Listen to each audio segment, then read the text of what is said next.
오늘 13절의 말씀에 보시면요, 우리가 하나님께 끊임없이 감사한다고 그랬습니다. 하나님께 끊임없이 감사하는 것은 여러분이 우리에게서 하나님의 말씀을 받을 때에 사람의 말로 받지 아니하고 실제 그대로 하나님의 말씀으로 받아들였기 때문입니다. 이 하나님의 말씀은 또한 신도 여러분 가운데 살아 움직이고 있습니다. 사도 바울이 끊임없이 감사한다고 그랬습니다. 우리 자신을 살펴보면 어떻습니까? 우리는 끊임없이 감사합니까? 아니면 감사는 가끔씩 하고 끊임없이 불평하고 혹은 감사보다는 사실 염려하고 불평하는 시간이 더 많지는 않습니까? 우리는 우리 자신을 좀 돌아보면 감사하는 시간은 사실은 적잖아요. 근데 사도 바울께서는 끊임없이 감사한다고 그랬습니다. 사실은 하나님께서 세밀하게 우리의 삶 속에 역사하시는 것을 우리 지난번에 금요 집회 때도 했지만 선하신 하나님, 내가 이해가 안 되지만 내가 지금 내 눈에 보기에는 힘들고 내 눈에 보기에는 아프고 내 눈에 보기에는 고생스럽고 내 눈에 보기에는 어려운 거지만 사실은 알지 못하잖아요. 그것이 나중에 정말 우리 삶을 어떻게 바꾸어 놓을지, 우리로 하여금 하나님 앞에 낮아지게 만들고 하나님 앞에 새롭게 세우게 만들면 그것을 바라보고 기뻐하는 거죠. 사도 바울의 고백은 하나님께 우리가 끊임없이 감사합니다. 하나님의 goodness of God, 하나님의 선하심을 바라보고 내가 지금 이해가 안 돼도 믿음의 눈으로 바라보고 기뻐합니다. 우리의 감사의 태도는 어떻습니까? 하나님, 항상 기뻐하고 쉬지 말고 기도하고 범사에 감사하라고 하셨는데 그런 은혜를 주셔서 내 눈에 이해가 되지 않아도 내가 알지 못해도 하나님 말씀에 따라 끊임없이 감사합니다. 그런 고백을 들으실 수 있기를 원합니다. 그런 감사는 사실 믿음으로 하는 거지 내 삶에 우리가 기쁘고 감사한 일이 우리 삶에 얼마나 많겠습니까? 사실은 그렇게 많지 않잖아요. 내가 좋아하는 대로 이루어지는 게 그렇게 날마다 하루 종일 그런 게 있습니까? 그렇지 않죠. 그러나 하나님이 모든 것을 아름답게 선하게 귀하게 만드시기 때문에 나는 감사합니다는 그런 고백을 드리는 거죠. 특별히 사도 바울이 감사하는 것 가운데 하나는요, 이 데살로니가 교인들이 하나님의 말씀을 전해, 사도 바울이 무슨 자기 비즈니스 하는 얘기 했겠습니까? 사도 바울이 자기 자랑을 얘기한 게 아니죠. 그는 생명의 복음을 전하고 예수 믿지 않은 이방인들에게 당신들이 예수 믿으면 영생의 길이 있습니다. 죄 사함의 길이 있습니다. 이와 같은 것들을 전하는 하나님의 말씀을 전할 때요, 이 데살로니가 교인들이 귀한 것은 그게 바울이란 사람이 말하는 거니까 내가 그걸 듣고 신경 쓸 것 없지 않은가 이런 것이 아니라 이 데살로니가 교인들은 하나님의 말씀으로 받았다는 거죠. 하나님이 나에게 주시는 말씀으로 받았기 때문에 그 말씀이 신도 여러분 가운데 데살로니가 교인 가운데 살아 움직이고 있습니다. 그렇게 얘기했어요. 우리가 착각해서는 안 되는 거예요. 이 데살로니가 교인들이 혹은 내가 하나님의 말씀으로 받았기 때문에 하나님 말씀이 아닌 게 하나님 말씀으로 바뀌는 게 아니죠. 내가 받아들이든 받아들이지 않든 우리에게 전달되는 것은 하나님의 말씀입니다. 사도 바울을 통해서 데살로니가 교인들에게 하나님 말씀이 전달됐습니다. 그런데 사람들이 받지 않은 거죠.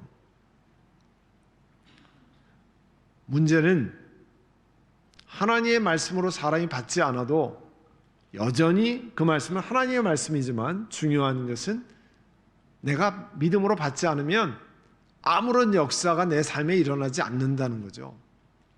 하나님의 말씀이 증거해 내가 믿음으로 하나님 말씀으로 받아들이지 않으면 하나도 아무런 역사가 일어나지 않습니다. 자, 쉽게 얘기해 보면 하나님이 세상을 이처럼 사랑하사 독생자를 주셨으니 저를 믿는 자마다 멸망치 않고 영생을 얻게 하려니라는 하나님 말씀이 우리에게 증거됐어요.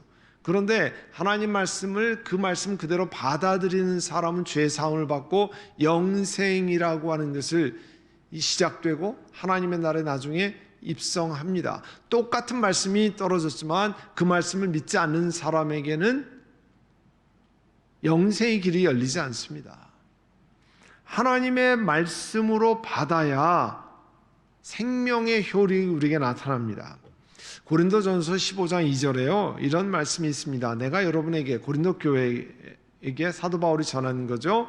내가 여러분에게 복음으로 전해드린 말씀을 헛되이 믿지 않고 그것을 굳게 잡고 있으면, 자, 하나님 말씀을 내가 증거했는데 여러분 고린도 교인들이 그걸 헛되이 믿지 않고 굳게 붙들고 있으면 믿는다 그런 뜻이죠. 그 복음을 통해 여러분도 구원을 얻을 것입니다. 여러분 하나님 말씀이 증거됐는데 그 말씀을 믿으면 여러분 삶에 구원이 일어납니다.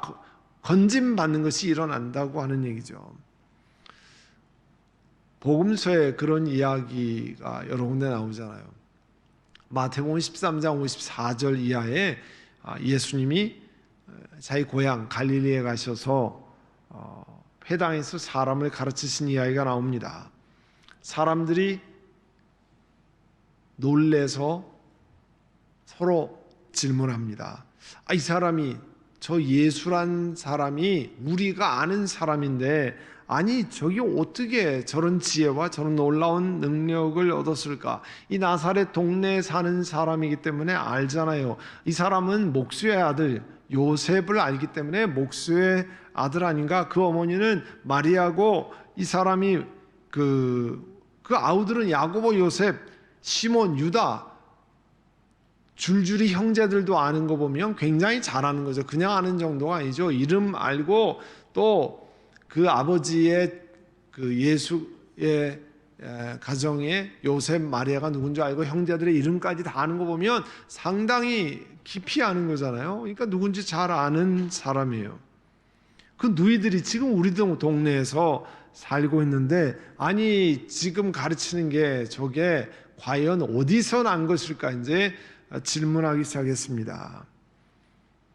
그런데 어디서 난 것인가, 너무 귀하다 그런 게 아니고요. 저거 이상하다 받아들이지 않았습니다. 그래서 마태복음 14장 57절 이하에 보면 그들은 예수를 달갑게 여기지 않았습니다. 그때 예수님께서 그들에게 유명한 말씀하셨죠. 예언자는 자기 고향과 자기 집 밖에는 존경을 받지 않는 법이 없다. 그러니까 자기 고향, 자기 집에서는 존경받지 못하고 바깥에서는 다 존경받는다는 거죠. 그래서 예수님께서 그들의 믿지 않음 때문에 그 동네 사람들이 굉장하네, 그러나 달갑게 여기지 않고 믿지 않았기 때문에 거기서는 기적을 많이 행하지 않으셨다고 그랬어요.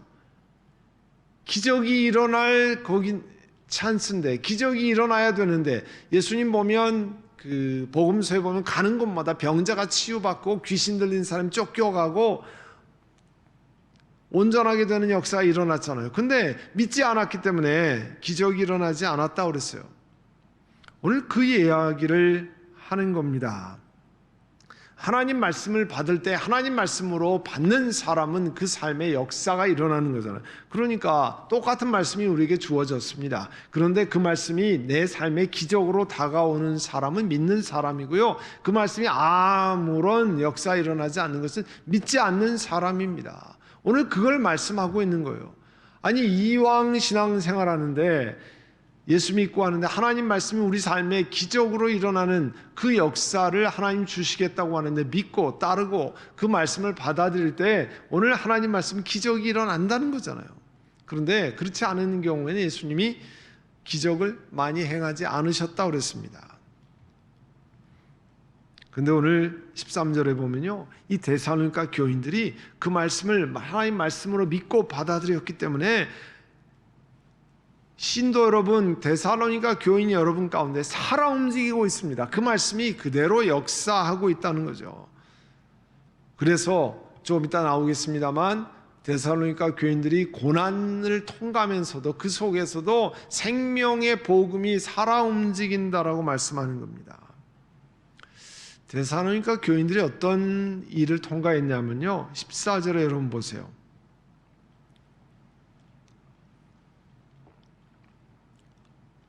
14절에 보시면 형제자매 여러분, 여러분은 그리스도 예수 안에서 유대에 있는 하나님의 교회들을 본받는 사람이 되었습니다. 그들이 유대 사람에게서 고난을 받는 것과 같이 여러분도 여러분의 동족에게 똑같은 고난을 받았습니다.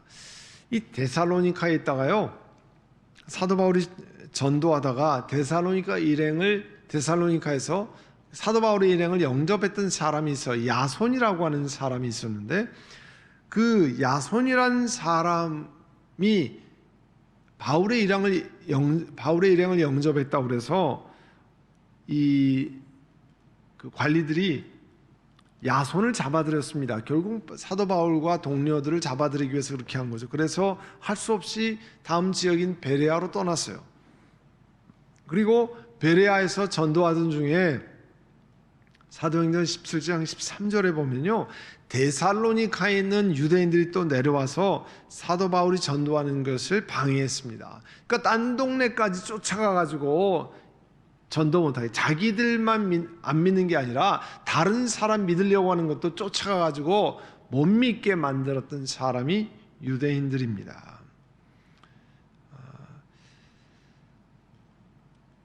우리 번역에는요, 원래 원래 그릭에 있는 단어 가르라고 하는 단어가 보이지 않지만 그게 이제 왜냐하면 그런 뜻인데요. 13절에 하나님의 말씀이 왜 살아있다고 하느냐 하면 14절 이하의 데살로니가 교인들이 유대 교회가 그 고난을 이긴 것을 본받아 고난의 길을 마다하지 않고 갔다는 겁니다. 그러니까 데살로니가에서 예수 믿는 데살로니가 교회 교인들이 내가 예수 믿는데 왜 이리 어려운 일이 많고 힘든 일이 많은지, 또 믿는다고 하는 일을 어쩜 이렇게 악착같이 와서 방해하는지, 그런 의문에 빠져 있고 어려움을 겪는, 그것 때문에 신앙생활에 흔들리는 사람이 있으면 그런 일이 있을 수 있다라는 것을 말씀하고 있습니다. 유대에 있는 교회가 고난을 많이 받았는데 그런 일이 계속 있을 수 있다는 거예요. 우리 미국에 사는 우리들에게는 그런 게 많지 않지만, 물론 직장에서, 일터에서, 가정에서 예수 믿다가 핍박받는 사람이 있죠.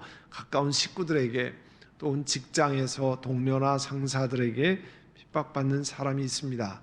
그렇지만 전 세계는 지금도 모슬렘권이라든 이런 데는 계속해서 고난과 아픔을 통과해야 되는 사람이 있습니다.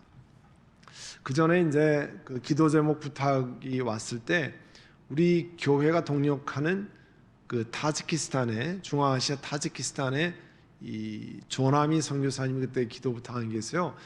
이 탄자가 타지키스탄, 우즈베키스탄, 탄자가 붙은 나라들이 전부 이슬람권 나라들이잖아요.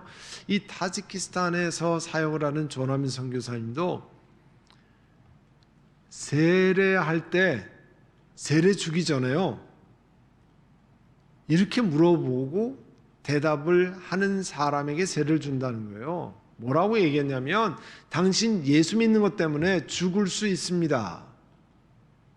그래도 괜찮습니까? 그렇게 물어본다는 거예요. 우리가 아마 우리 교회에서 세례 믿는데 예수 믿는 것 때문에 죽을 수 있습니다. 그래도 세례 받으시겠습니까? 그러면 나 안 받을래요. 그렇게 묻지도 않지만 그렇게 물으면 대답이 그렇게 과연 나올 수 있을까 하는데, 거기서 세례 받는 사람은 예수 믿는 것 때문에 당신 죽을 수 있습니다. 그래도 세례 받으시겠습니까? 예 하고 세례를 받는다는 거예요. 그러니까 그 타지키스탄의 그 속에서, 이슬람권 속에서 예수 믿는 사람은 어떻게 보면 일당 백, 일당 천을 하는 믿음의 사람이겠죠. 생명을 내놓고, 내가 예수 믿는 것 때문에 생명을 내놓고 할 수 있다고 하는 그런 윌링니스를 가지고, 그런 마음을 가지고 신앙생활을 하는 거니까요. 참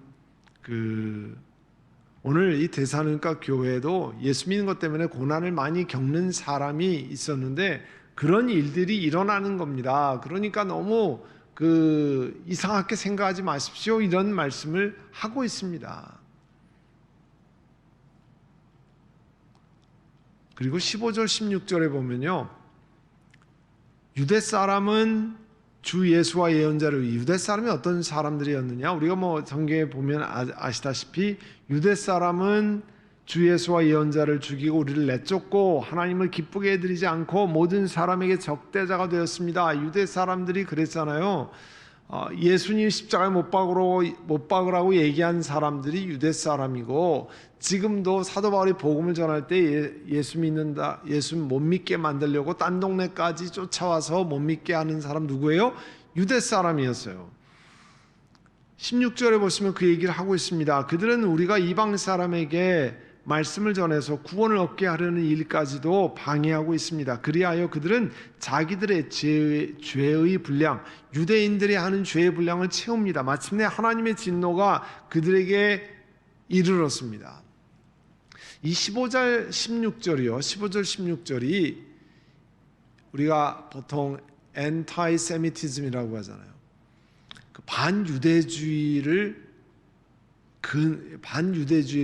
이야기할 때 봐라, 여기 말씀에 보면 유대 사람이 예수님과 예언자를 죽이고 사도 바울을 내쫓고 모든 사람에게 적대자가 되지 않았느냐, 이런 유대인들은 핍박을 해도 괜찮다, 이런 반유대주의 엔타이세미티즘을 할 때 이 말씀들을 갖다가 들이대는 그런 구절입니다.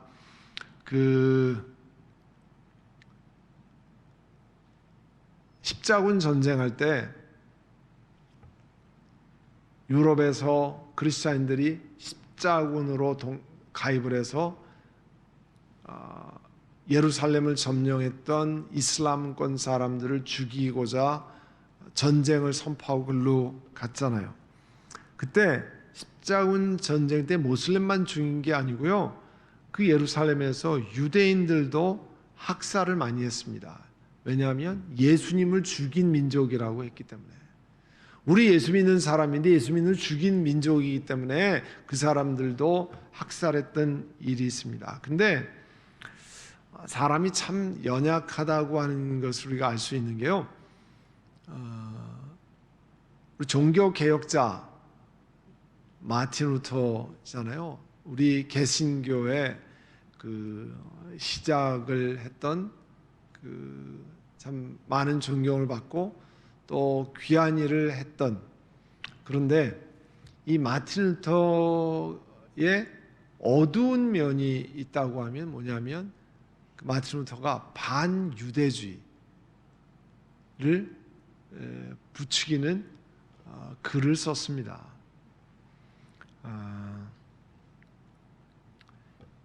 처음에는 사실 종교개혁 때 루터가요, 선교적인 관점에서 이 교회와 같은 뿌리가 있는 유대인들을 굉장히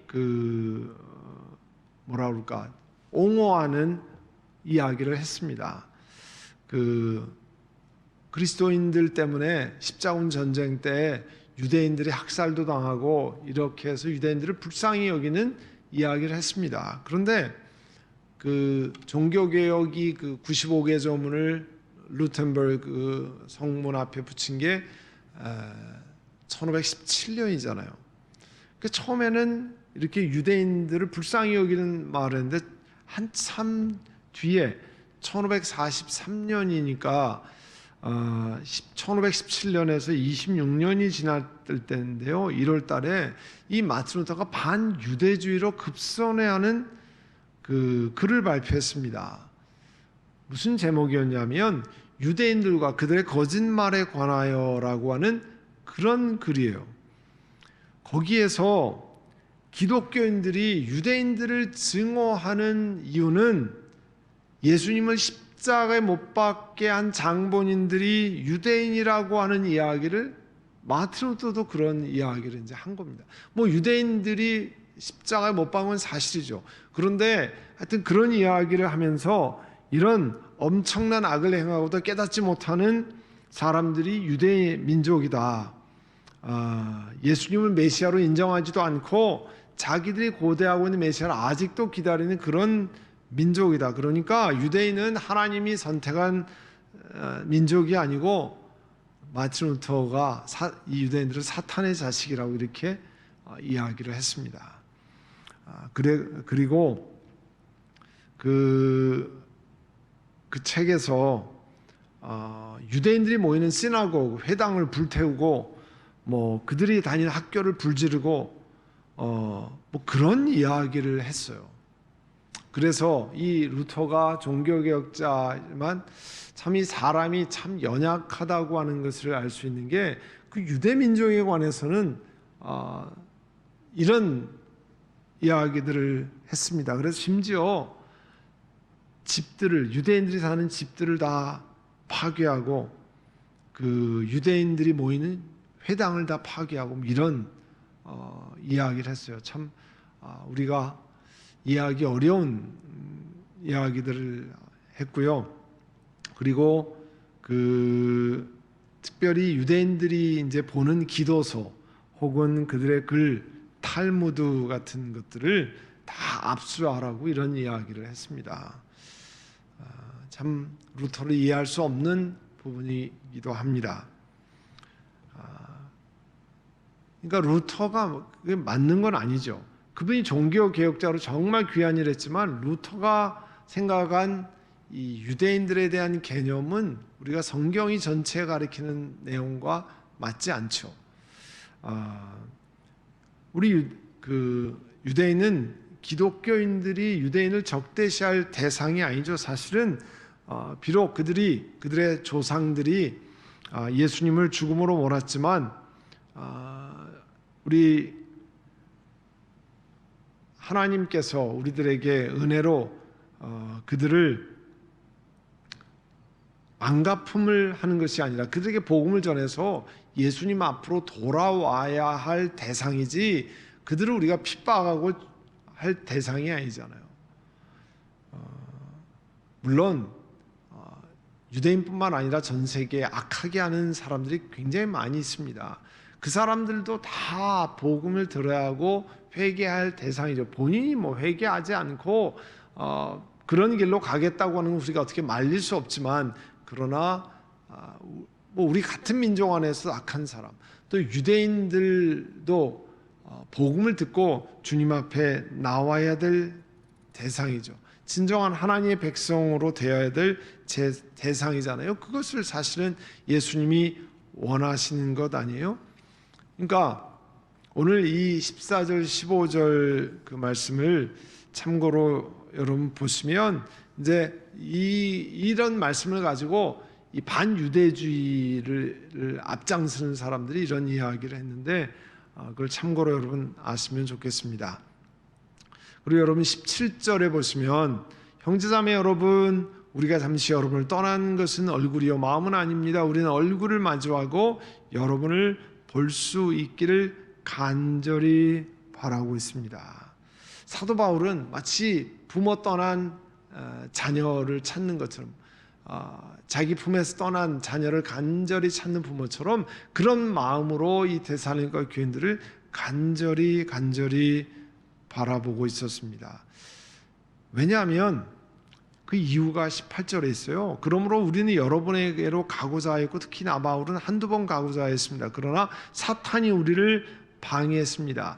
데살로니가 교인들을 방문하고 그들을 돕기를 원했어요. 영적으로 그들을 잘 지도하기를 원했는데 원수마귀가 사탄이 그것을 막았다고 그랬어요. 어떤 방법으로 막았는지는 정확히 나와 있지 않습니다. 그렇지만 사도 바울과 일행이 데살로니가 교인들을 돌보고 영적으로 그들을 잘 케어하기 위해서 가려고 그러는데 그 길이 계속 막혔다고 그랬어요.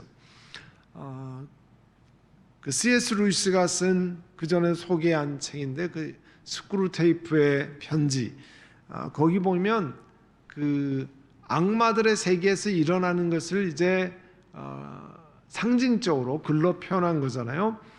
그 악마 가운데 이제 신참 악마인 스크루테이프의 조카에게 쓰는 편지 거기 보면 어떻게 하든지 이 예수님의 길을 따르는 사람들을 유혹하고 거짓말하고 뭐 속임수를 써가지고 그들을 빼내라, 어떻게 하든지 하나님 앞에 가까이 가지 못하도록 하고 하나님으로부터 멀어지게 만들어라, 그런 이 지령을 내리는 편지를 쭉 모아놨잖아요.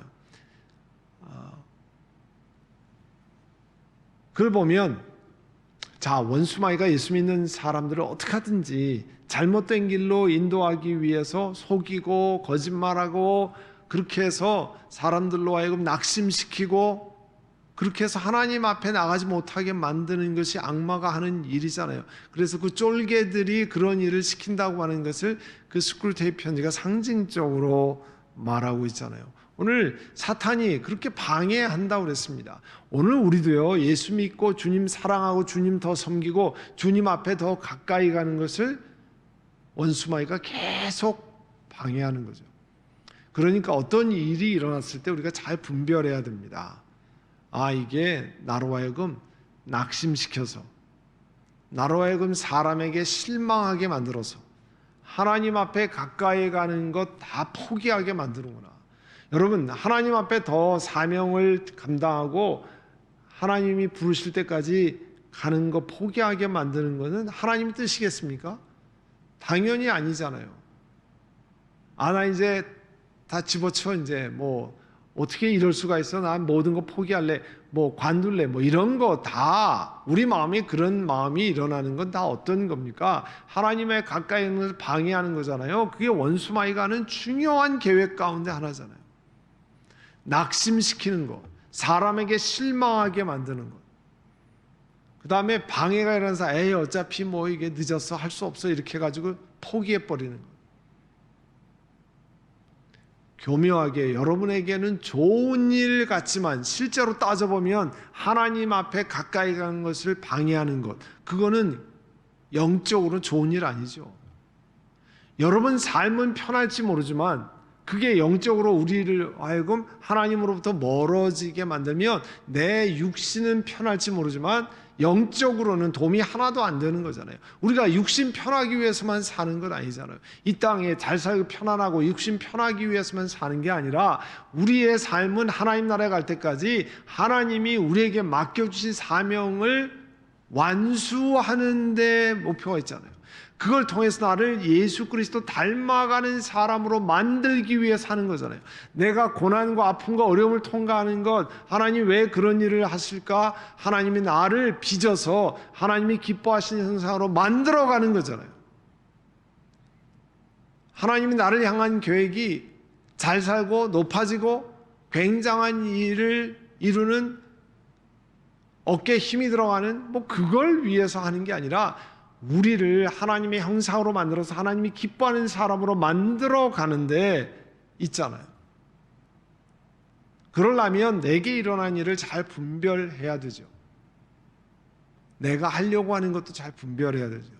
내 욕심이 들어가는가? 나만 편하고자 하는가? 정말 이 일을 하면서 하나님께 영광이 되는가? 다른 사람들을 주께 인도할 수 있는가? 다른 형제자매들에게 유익이 되는가? 정말 다른 사람을 살려낼 수 있는가?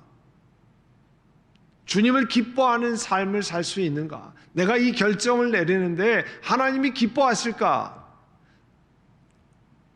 우리는 이게 나한테 좋은 건가? 이게 내게 유익이 되는 건가? 이거는 온 세상 사람이 다 할 수 있는 일입니다. 그러나 예수 믿는 사람은 내가 어떤 중요한 일을 결정할 때 어떻게 해야 돼요? 하나님이 기뻐하실까? 그걸 제일 먼저 생각해야죠. 이거 정말 하나님이 기뻐하시는 일일까?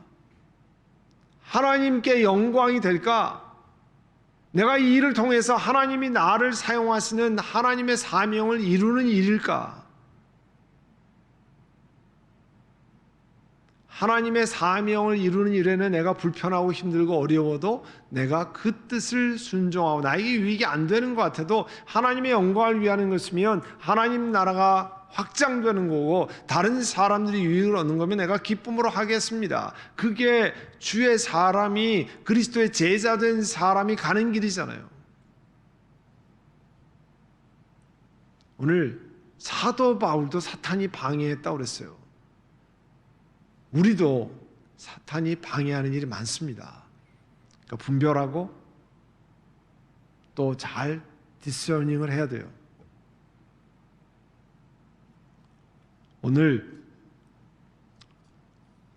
이 말씀은 하나님께서 우리가 하나님 말씀을 우리에게 들어줄 때 하나님의 말씀으로 받는 사람인 기적이 일어나고요, 하나님 말씀으로 받는 사람은 새 역사가 일어나고 그 삶이 새로워지고 영적인 놀라운 유익이 있다라고 말씀했습니다. 그래서 하나님 말씀을 하나님 말씀으로 받고 그 말씀으로 결단하고 실천하는 일이 중요한 일이 거기에 있는 거죠.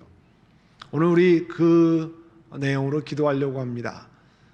여러분 기도하실 때 오늘 사도 바울께서 이 데살로니가 교회에게 편지하는 내용이 그거잖아요. 하나님 말씀을 하나님 말씀으로 받아야 기적이 일어나고 하나님 말씀으로 믿고 실천해야 역사가 일어난다는 거 아니에요? 하나님 우리에게 그런 생명의 역사가 일어나기를 원합니다. 하나님의 성령이 나를 충만케 하시고 그 말씀을 따라 하나님이 기뻐하시는 길로 가기를 원합니다. 하나님의 영광의 길이 뭡니까? 하나님이 기뻐하시는 일이 어떤 길입니까? 하나님 앞에 나아가기를 원합니다. 주님 우리 가운데 역사해 주시고 함께 해 주시기를 원합니다. 이 시간에 함께 우리 통성으로 기도하겠습니다. 아버지 하나님 은혜를 감사합니다.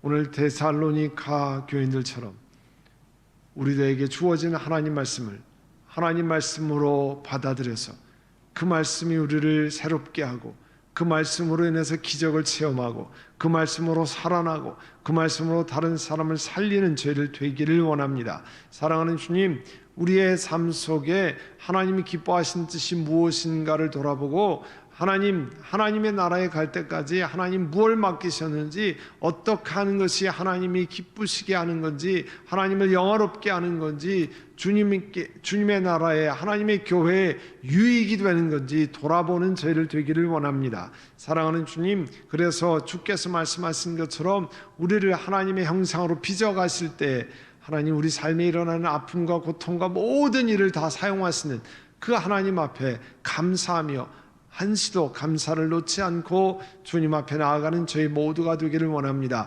사랑하는 주님, 육신이 연약한 분들이 있습니다. 또 고통 가운데 있는 분들이 있습니다. 사랑하는 주님, 긍휼히 여겨주시고 치료하시는 주님의 역사를 바라보며 주 앞에 나아가는 하나님의 백성들 되기를 원합니다. 성령 하나님, 한 분 한 분마다 생명의 은혜가 충만케 하시고 하나님이 우리를 세우시는 놀라운 역사를 경험하며 주 앞에 나아가기를 원합니다. 하나님 앞에 기도하고 찬양 드리고 말씀 묵상할 때 하나님의 기적적인 역사가, 하나님 우리를 새롭게 하는 놀라운 역사가 저희들 가운데 일어나게 하여 주옵소서. 예수님의 이름으로 기도드립니다. 아멘.